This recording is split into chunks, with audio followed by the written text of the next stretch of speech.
नमस्कार साथियों। दोस्तों YouTube पे मैंने काफ़ी सारे वीडियोस बनाए हैं। उन वीडियोस को रिकॉर्ड करने से पहले मैं काफ़ी एक्साइटेड रहा करता था, पर आज जिस घटना के बारे में बात करने वाला हूँ उसमें मुझे कोई एक्साइटमेंट नहीं है, उल्टा मुझे बहुत ज़्यादा दुख है।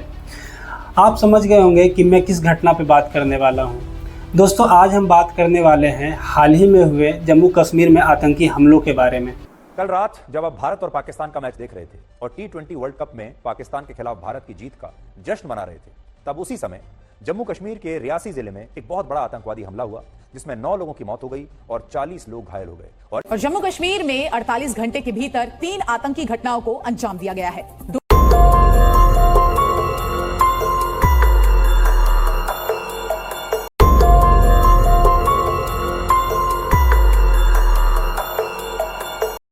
जम्मू कश्मीर के रियासी में आतंकी हमले के बाद प्रधानमंत्री मोदी ने वहां के लेफ्टिनेंट गवर्नर मनोज सिन्हा से फोन पर बातचीत की है। जम्मू हम यूपी से हैं, डिस्ट्रिक्ट बलरामपुर से। हम माता वैष्णो देवी के दर्शन करने के बाद में गए थे शिवखोड़ी दर्शन करने। दर्शन करके जब वापस लौट रहे थे, मुश्किल से 4-5 किलोमीटर गाड़ी आगे आई होगी, फिर एक पहाड़ से जब नीचे उतरी थी तभी गोली चलने लगी थी।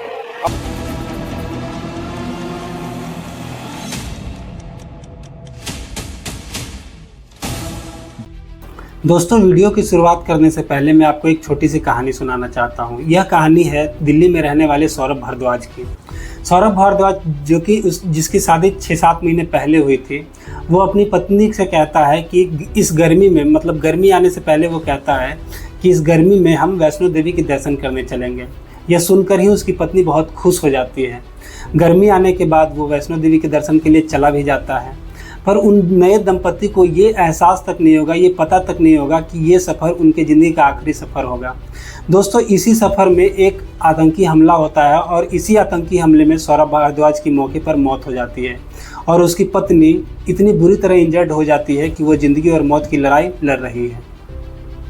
दोस्तों 9 जून को जब हम और आप इंडिया पाकिस्तान का मैच देख रहे थे, मोदी जी तीसरी बार पीएम पद के लिए शपथ ग्रहण कर रहे थे, तब उसी समय जम्मू कश्मीर के रियासी में एक बहुत बड़ा आतंकी हमला हुआ जिसमें 10 लोगों की उसी समय मौत हो गई और 33 लोग बुरी तरह घायल हो गए। और उसी हमले के बाद #ऑल आइज ऑन रफा की तरह #all I on Reasi trend कर रही है। इस हमले की सारी जिम्मेदारी द रेजिस्टेंस फ्रंट आतंकी संगठन ने ली है। यह वही आतंकी संगठन है जिसे भारत ने बैन कर दिया था। ये बात रियासी तक ही नहीं रुकी। आतंकवादियों ने 72 घंटे में 3 जगह पर हमला किया था। पहला था रियासी, दूसरा था कठुआ और तीसरा था डोडा। इन्होंने 72 घंटे में 3 जगह अपना आतंकी हमला किया था। तो चलिए अब मैं कोशिश करता हूँ आपको स्टेप बाय स्टेप समझाने का कि उन आतंकवादियों ने बस को निशाना कैसे बनाया। वहाँ बहुत सारे आतंकवादी थे, पर एक आतंकवादी बस के सामने खड़ा हो जाता है और एक गोली सीधे ड्राइवर के सर पे मारता है। ड्राइवर की मौके पर मौत हो जाती है और बस पे कोई कंट्रोल नहीं रहता है। उसके बाद कुछ दूर जाकर वो बस 50 फीट गहरे खाई में गिर जाता है। आतंकवादी जब चारों तरफ से गोलियों की बौछार कर रहे थे तो इसमें मरने वाला एक 2 साल का बच्चा भी था। आतंकवादियों ने जानबूझकर ऐसी बस को निशाना बनाया था जो कश्मीर से बाहर की थी और उसमें सभी हिंदू श्रद्धालु थे, जिसमें मैक्सिमम लोगों की संख्या यूपी और राजस्थान से थी। दोस्तों आतंकवादियों ने यह हमला क्यों किया, इस पर बात करना मुझे बेवकूफ़ी लगेगी। मैं बचपन से सुनते आ रहा हूँ कि कश्मीर में कभी कश्मीरी पंडित को मार दिया जाता है, वहाँ के फोर्सेस पे बम दाग दिया जाता है, वहाँ के आम नागरिकों की हत्या हो जाती है। तो इन सब पे बात करना कि वहाँ आतंकी हमले क्यों होते हैं, इसलिए कोई बड़ी बात है नहीं। बस में सफ़र कर रहे टोटल श्रद्धालुओं की संख्या 43 थी, जिसमें से 10 लोग मारे गए और 33 लोग बुरी तरह इंजर्ड हो गए, वो बुरी तरह घायल हो गए हैं। जो 33 लोग घायल हुए वो कुछ समय के बाद ठीक भी हो जाएंगे। पर मैं बात करूंगा कि इस घटने में एक 2 साल का बच्चा भी मारा गया है। मैं ये आपसे सवाल पूछना चाहता हूं, मैं उन जाहिल आतंकियों से ये सवाल पूछना चाहता हूं कि इसमें 2 साल के बच्चे की क्या गलती थी। अब उसे तो ये तक नहीं पता कि आतंकी होता क्या है, वो हिंदू है या मुस्लिम है, उसे भगवान को पूजना है या अल्लाह को पूजना है। आप मुझे बताएं कि उस 2 साल के बच्चे की गलती थी क्या। मुझे इन आतंकवादियों की मानसिकता समझ में नहीं आती। अगर मैं 2 मिनट के लिए मान भी लूँ कि वो अपने धर्म के लिए लड़ रहे हैं, वो अपने ज़मीन के लिए लड़ रहे हैं, तो ये कैसी लड़ाई है जिसमें उन लोगों को मारा जा रहा है, जिसमें उन लोगों को शिकार बनाया जा रहा है जिनसे कश्मीर का ना कोई लेना देना है, उल्टा वो किसी और स्टेट से अपने भगवान को पूजने के लिए जाते हैं। तो ये कैसी लड़ाई है जिसमें उन लोगों को मारा जा रहा है जिसमें इस लड़ाई में कोई लेना देना है ही नहीं। तो अब समय आ गया है कि हम हिंदुस्तानियों को जागरूक होना होगा, ये समझना होगा कि ये पहली बार नहीं है, ये आतंकी हमला पहली बार नहीं हुआ है और इन आतंकियों के कारण हमारे देश के निर्दोष और मासूम लोगों की जान गई है। जम्मू कश्मीर में निरंतर आतंकी हमले होते रहे हैं। मैं बात करना चाहूँगा सन 2000 की अगस्त की, जब पहलवान में श्रद्धालुओं पर आतंकी हमला किया गया था और उसमें 30 लोग मारे गए थे और 60 लोग से भी अधिक इंजर्ड हो गए थे। फिर अगले ही साल यानी 2021 में अमरनाथ यात्रा में भी 13 लोग मारे गए थे और इसमें भी काफ़ी लोग घायल हुए थे। बात सिर्फ 2000 या 2001 की नहीं, जब इस वीडियो की रिसर्च में जब कर रहा था तो मैंने ये देखा कि 2000 से लेकर 2024 तक, जो भी 2024 चल रही है, ऐसी एक साल भी गैप नहीं रही है जब जम्मू कश्मीर में आतंकी हमला ना हुआ हो। इन टेररिस्ट को ये समझना होगा कि हर युद्ध, हर लड़ाई और हर जंग की एक नियम कानून होती है। आप हर युद्ध में सबको नहीं मार देते। आपको याद होगा जब अमेरिकन फोर्स लादेन को मारने के लिए उसके घर में घुसे थे तो वो सारे लोगों को नहीं मारे थे। जितने भी बच्चे थे उन सभी बच्चों को सिर्फ एक घर में रख दिया गया था, एक रूम में सेव कर दिया गया था।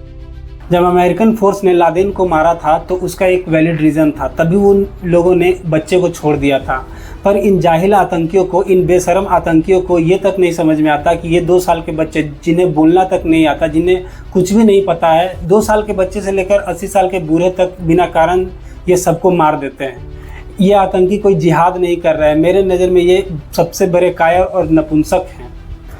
मैं इन आतंकवादियों से ये कहना चाहता हूँ कि ये जो दूसरे धर्म के लोगों को मारकर, हिंदू लोगों को मारकर ये सोचते हैं कि वे अपने धर्म को बचा रहे हैं, वे अपने ज़मीन को बचा रहे हैं, तो इस पर मैं उन आतंकवादियों को ये बता दूँ कि आप इसे मारकर अपने धर्म और इस्लाम की आप बदनामी कर रहे हैं। इन आतंकवादियों से मैं दूसरी बात ये कहना चाहता हूँ कि तुम आतंकवादी कभी कश्मीर से बाहर निकलो और पूरे भारत की भ्रमण करके देखो, हम हिंदू और मुस्लिम कितने प्यार से रहते हैं। और एक और बात, जो आप अपने धर्म की रक्षा के लिए ये सब करते हैं तो तुम्हें धर्म का कोई इल्म ही नहीं है। तुमने कभी कुरान शरीफ पढ़ा ही नहीं है। उसमें साफ साफ ये लिखा है कि किसी का भी खून बहाना एक बहुत बड़ा पाप है। अब कुछ लोग ये सोच रहे होंगे कि हमारी सरकार इन आतंकवादियों का कुछ क्यों नहीं करती है। इस पर मैं ये बता दूं कि सरकार तब तक कुछ नहीं कर सकती है जब तक वहाँ रह रहे कश्मीरी लोगों की मानसिकता में बदलाव नहीं आ जाता है। मुझे ये बोलते हुए दुख हो रहा है, लेकिन ये बात सत्य है कि वहाँ रह रहे कुछ संख्या में लोग ऐसे हैं जो आतंकवादी से प्रेरित होकर उन्हें सपोर्ट करते हैं।